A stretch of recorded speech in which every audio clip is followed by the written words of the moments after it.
বন্ধুত্ব হচ্ছে এমন একটা জিনিস যে তুমি তোমার স্বামীর সঙ্গে যেটা শেয়ার করতে পারো না, বাবা মার সঙ্গে বা ফ্যামিলির সঙ্গে শেয়ার করতে পারো না, সেটা তুমি তোমার বন্ধুর সঙ্গে পারো। বন্ধুত্ব হচ্ছে এরকম একটা জায়গা। আর বন্ধুত্বের তো কোনো আর বয়স নেই। বন্ধুদের কোনো বয়স নেই, আর বন্ধুরা কখনো ছেড়ে যায় না।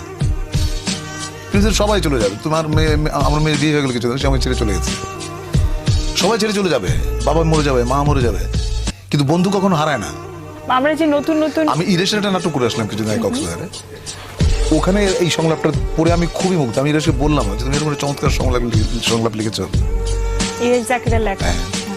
তো ওখানে সংলাপ ছিল যে সবাই চলে যায়, তো আমি বলি শুধু বন্ধুরা ছাড়া। আরো একটা জিনিস, আমিও মানে এটা এখন আজকে রিয়েলাইজেশনে আসবে যে হ্যাঁ, সবাই ছেড়ে যায় বন্ধুরা ছাড়া। আপনার লাইফে এরকম বন্ধু তো অনেক এসছে, তো একটা বেস্ট ফ্রেন্ড থাকে না, সেটা কে? আমার বেস্ট ফ্রেন্ড থাকে সুইডেন, ওর নাম মানি।